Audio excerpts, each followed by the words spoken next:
KSI has become everything he was clowning Logan for. He's got a group of yes men around him, he's arrogant beyond belief and needlessly stirs drama, not to mention his countless missteps outside of that, like associating with scammers and racist remarks. He has fallen off a cliff. KSI has gotten into more drama in the last 2 years than in his entire YouTube career, including racist accusations and firing a YouTuber for giving their opinion on a boxing match. However, these all align with JJ's awful character traits, his ego. I am the nightmare. KSI! There's no one like me. I am a special breed. I'm up there, bro, with like people like Childish Gambino, who's able to do more than one thing. It's always been noticeable, but it hasn't caused him as much trouble as it has in recent years. However, the reasoning for this all begins with his music. There is no real controversy for KSI's music, but we began to see early signs for what was to come. JJ's music was always going to fail from the start because of its success. His music isn't organically grown through quality,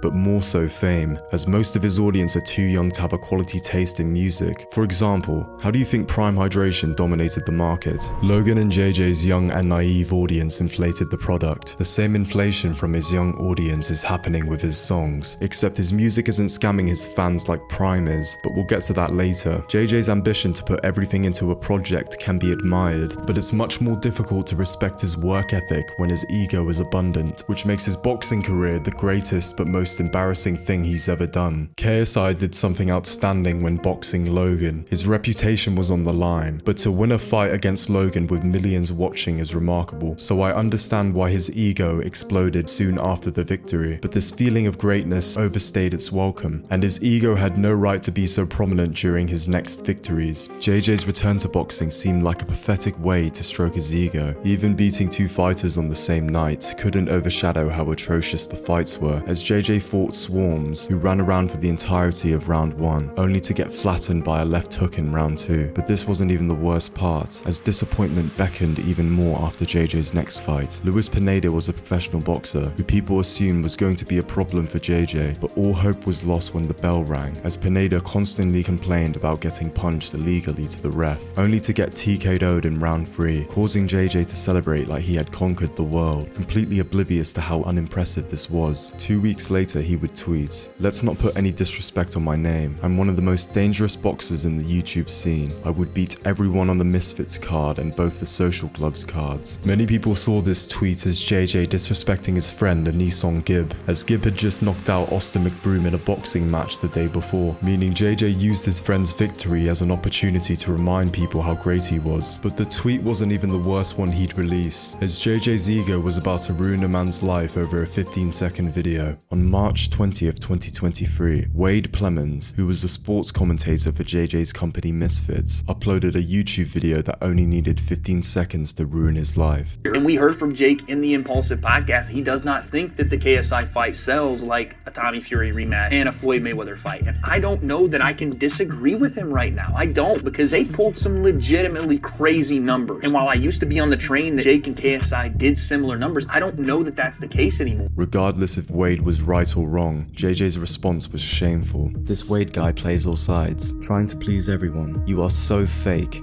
F*** you and everything you stand for. This man acts like he knows everything about boxing. He doesn't know shit.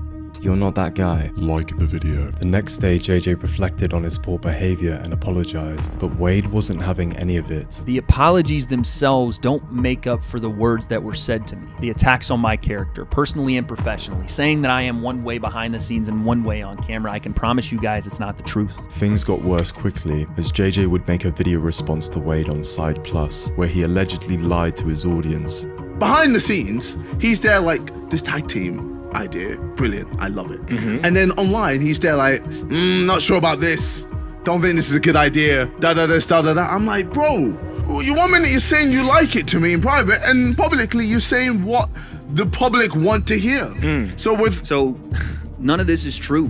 I can't believe JJ just flat out said that to the sidemen. JJ apparently gaslit Wade to save his reputation, all whilst tarnishing Wade's reputation to save his own. But JJ wasn't finished with the outlandish behavior, as he called out Jake Paul 2 days later, asserting dominance by challenging Jake to sign the contract for a boxing match, all whilst claiming he was the A-side competitor. Even JJ's own fans were supporting Jake Paul more than him, but having this beef with Wade as one of the worst things you've done on record is fine. However, when everything started to die down, claims of racism from fans and news articles piled up on JJ 2 weeks later. JJ's YouTube group known as the Sidemen would release a video recreating the popular UK game show Countdown, but this was about to be deleted over one crucial mistake. One of the games in Countdown involves two teams making a word out of 9 random letters. When JJ saw the letters I-A-K-P, his intrusive thoughts started to kick in, leading him to utter a word he'd soon regret.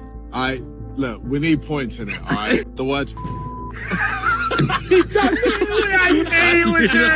The backlash was widespread across the internet. JJ had just taken the 2 biggest L's in his career back to back. What makes things worse is that everyone in the video received collateral damage for laughing at JJ, but no amount of damage could compete with JJ's poor attempts to apologize. His first attempt features him sat down in an empty room with a desk and a chair, which gives off the vibe he's being forced to make this apology. However, what looked more forced was JJ's next attempt to save his reputation, as he had a video of him taken in a mosque, appearing as if he was educating himself about different cultures, which many people believed was a forced attempt to smother the controversy. But this hate seems blown out of proportion. As a half Pakistani myself, I find it hilarious that he said a racial slur to try and win points in a game show. For example, are we seriously going to cancel South Park for doing the same thing? Know it, but I don't think I should say it. 5 seconds, Mr. Marsh. All right, I'd like to solve the puzzle. I believe many people jumped on the hate train as JJ's beef with Wade was still fresh in their minds. This likely carried momentum towards the amount of hate JJ received. The best example I can give you is Harry's censored spell in the Sidemen Go Back to School video. Many fans believed he screamed a racial term, but even if he did get cancelled for saying something racist, he wouldn't be nearly as affected as JJ, as JJ's businesses Prime Hydration and Misfits Boxing could lose millions if he's not careful. Speak of the devil, remember when I said Prime was scamming little kids? Well, you're certainly going to agree with me once I reveal the integrity behind the company. I will say this corruption is more Logan's wrongdoing than JJ's, but his association with the company holds enough weight. Prime is not a hydration drink, due to scientific facts and morally corrupt owners. Fillion's video exposed the primes at the fullest extent. He details how a bottle contains 10 milligrams of sodium, alongside 700 milligrams of potassium. The problem with these electrolytes is that they're intentionally imbalanced to mislead the buyer. When performing exercise, your body loses sodium through sweating. 10 milligrams of sodium is far from sufficient for athletes. Combining this with the large amounts of potassium in Prime, and you have a hydration drink that completely goes against the laws of hydration. When it comes to sodium, there's 2 things that can happen. Hypernatremia, when there's too much salt in your blood, or hyponatremia, when there's not enough salt in your blood. When it comes to potassium, it's the same thing. Hyperkalemia, too much potassium. Hypokalemia, not enough potassium. They even added less sugar to make the drink appear healthier, but this would prove to be counterintuitive for hydration purposes. Let's start with sugar. Gatorade has 36 grams of sugar in it as opposed to Prime's 2 grams. That is a lot of sugar compared to not a lot of sugar. Here's a brain buster for you. The reason why Prime only has 2 grams of sugar versus Gatorade's 36 is because Prime doesn't actually have sugar in it. It has sucralose, which in my opinion is worse. Gatorade and other actual hydration beverages have sugar because glucose facilitates the absorption of electrolytes. KSI has been accused of racism, firing a man over his opinion, and being part of Prime Hydration's scam. However, I strongly believe JJ does more good than harm.